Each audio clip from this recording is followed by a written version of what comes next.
know, but you're the only one who doesn't know who I am. Hi, I'm Marlee. This is my thesis defense for perceptions of adult eyewitnesses with autism. Does diagnostic disclosure change the jury's mind? Now you'll see a ginormous QR code that will take you to my handout, which is very, very ugly, and I would like to apologize for the ugliness, but it was the best I could do. So I'll give you all a second to look at that if you would like. So here's my overview. So we're just going to go through intro, lit review, my questions and hypotheses, methodology, results, discussion, limitations, and future research and conclusion. So my introduction. So I wanted to pick this research topic because research on individuals with disabilities has been kind of few and far between for a very long time. And when it started to become a topic people actually cared about, I hate to say that, but actually cared about, it started with children. And I like to use the example of everybody likes people with Down syndrome when they're a really cute baby, but then they forget that they grow up into an adult who needs attention and care still when they're an adult. So the adults are just forgotten in research. Adults and children with disabilities are formally recognized as vulnerable witnesses in legal settings, so they just need that extra bit of help, I guess is the best word to say, that they're allowed different circumstances in a courtroom than the average witness would be. But they're often misunderstood by legal professionals, which tends to be misinterpreted as them telling falsehoods. Studies on intellectual and developmental disabilities within forensic settings didn't really begin until the turn of the century.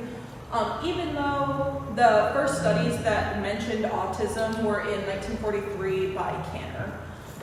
Originally it was believed that disabled populations were not suitable for court. They believed them to, for lack of better terminology, unfortunately, they were dumb and stupid and not worth the time, and how would they actually be contributing to anything?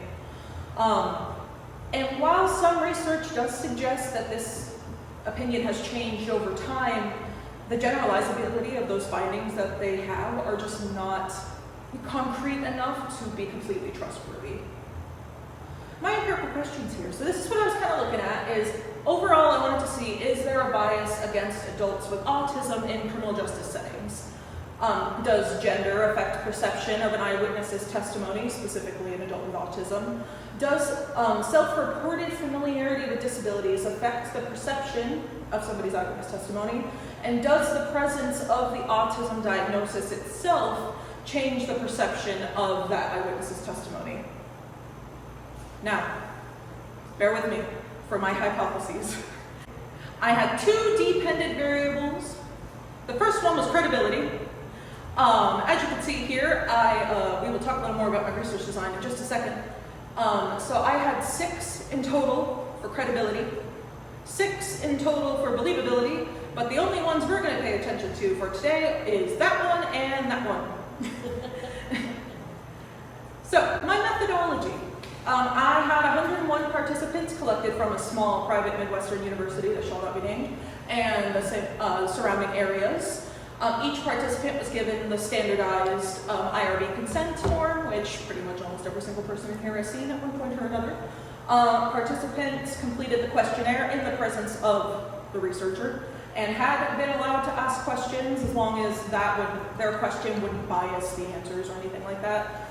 And once complete, the materials were kept in a secure location, and then I began data analysis. If you would like to see my questionnaire, here's a QR code.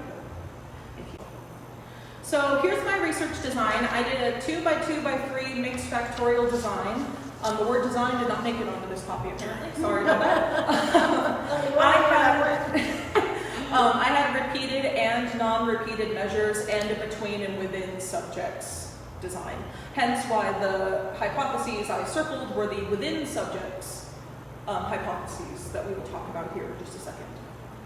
So, fun bit, stats. So here are my ANOVA results. So I found a significant change in both credibility scores and believability scores before and after disclosure of the autism diagnosis. As you can see there, they were both super significant. I thought that was super interesting. And then as well, there was an effect between credibility and believability themselves in the ANOVA, that they affected each other. Now, you might ask, Marlee, if you were just looking at ANOVA, why did you specify that these are ANOVA results? I'm so glad you asked. Now, I was disappointed that only 2 of my 12 hypotheses were actually worth talking about, and so Dr. Law and I giggled maniacally and decided, why don't we do regression? And so, we went ahead and did regression. So for those who don't know, multiple regression is when you're looking for a predictor of another factor in your problems that you're looking for. Predictors of credibility. The overall regression model itself was significant, and then familiarity, that self-reported familiarity with disabilities question that I had participants answer, that turned out to be a significant predictor, while kind of on the low side, a significant predictor of credibility. And now, funny enough, gender had nothing to do with it, and so I was like, okay, well, I'm not satisfied with that, and so we decided to just kind of throw everything in there and see what came out. And funnily enough, education level came out. And so, what this is saying, we look specifically at the after scores, after disclosure, and so it's saying that the more familiar you are and the higher education you have, the less credible you found the witness. Now that was also the same for believability. And so the overall regression model was also significant, while it had a very small effect on, it didn't count for a lot of the variability in the results. It still, I found that same thing. The higher your familiarity and the higher your education level, the more likely you were to believe the eyewitness less after disclosure, which I was like, and a relationship? Whoa! So the overall regression model, again, was significant, and I would like to point you all to that number right there, 0.584, meaning that over half of the variability in the before and after changes in credibility and believability was caused by each other. That was so cool. I thought that was neat, because we put it in, and immediately, once you introduce the other dependent variable with the others, familiarity and education level no longer mattered, because it was just if you lowered credibility, you, at least over half the time, also lowered your believability. And that just absolutely, I was like, this is what we're talking about. Now, because I don't have enough free time and decided, why not we do a little bit more qualitative results, because I decided to do interpretive phenomenological analysis on a total of 3 qualitative questions. The third one just kind of talked about how people who had a personal relationship with somebody who had autism, whether that be family member, friends, themselves, they were more likely to have a better view of the autistic witness. But overall, with the other 2 questions, I found 4 primary themes of communication difficulties, anticipated bias and stigma, strength and vulnerability, which is an interesting one, and suggestibility. So between those 2 questions, the first one being, can you explain to me why your answers changed? And the second one saying, can you give me your impression of our witness, Alex? Overall, a lot of participants were concerned that they would then have issues communicating in front of a jury, in front of anyone, that they anticipate people wouldn't take this witness seriously, and that the lawyers would exploit that diagnosis in order to make it harder for them. The strength and vulnerability, this was the most interesting bit, because they were directly contrasting. Like, one said, autistic people are just so smart, they remember everything. This person's going to be the best witness. And then the next one said, yeah, but also people make things up, and this one's probably going to because of the autism. And they were almost like one after the other, but went back and forth immediately. And then the suggestibility was kind of like the lacking one, but also came up fairly notably, that they thought that the witness would be able to be convinced otherwise of what they saw by leading questions. By whether it be prosecution, defense, police, it didn't really matter. Now there's one other one that I had a few select people made me put in one other one that I just want to talk about for just a second. That is, what if the bias already exists? I would like to point you out to the last one there.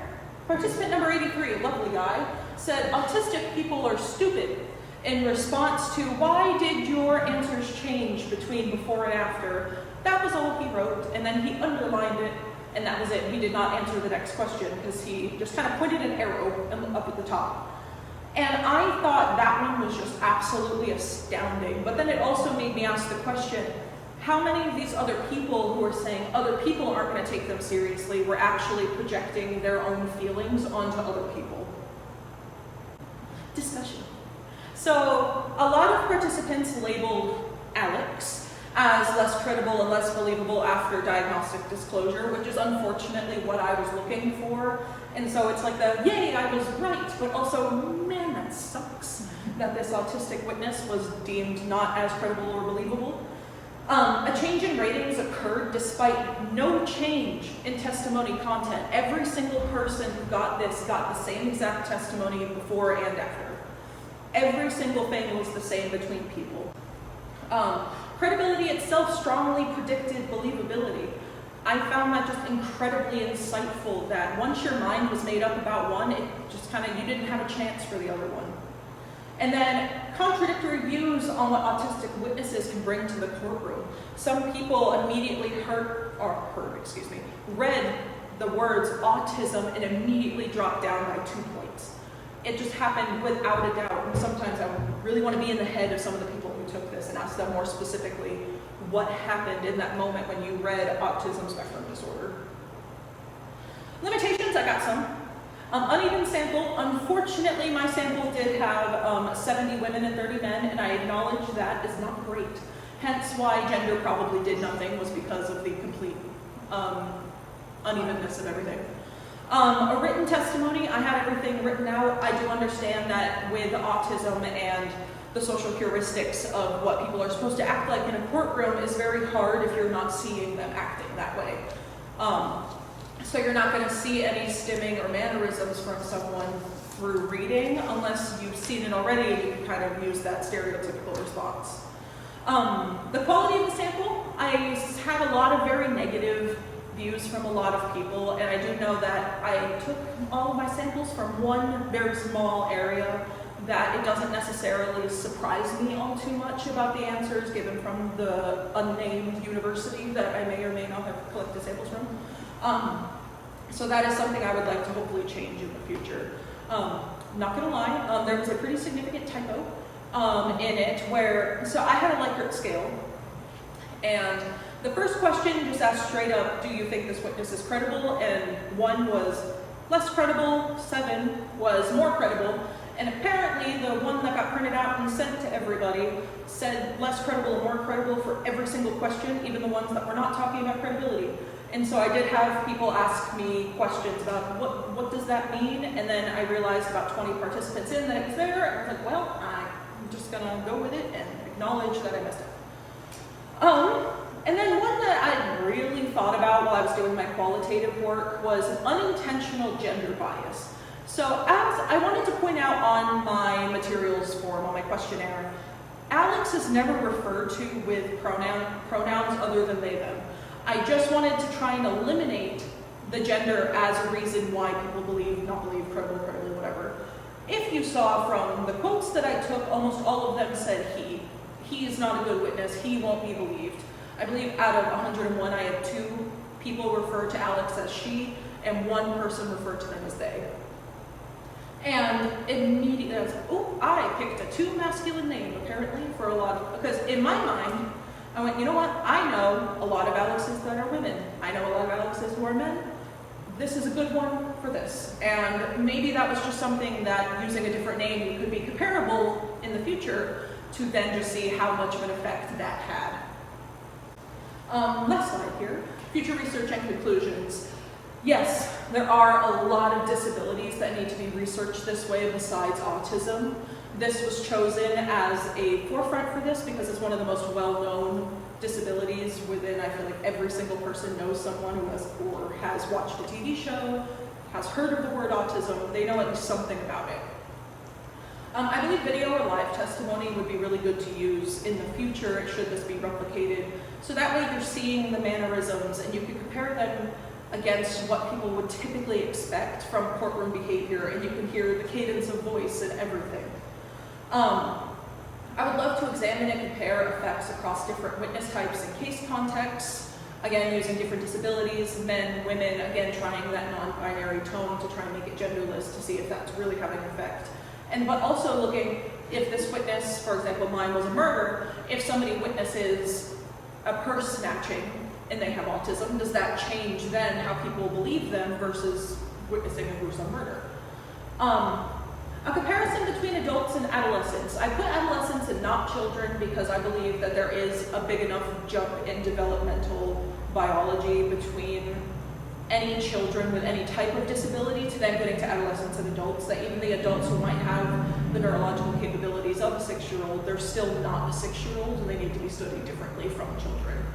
And exploring those education factors. I did not consider them at first. It was not one that I was interested in. I was like, nope, I'm good. But then to see that, you know, seniors and master's students were the ones who had the least scores, the least credibility and least believability of the witness, that is definitely something I'd like to go back into. Yes, I had fun. This was great. I'd love to do it again sometime. Thank you very much.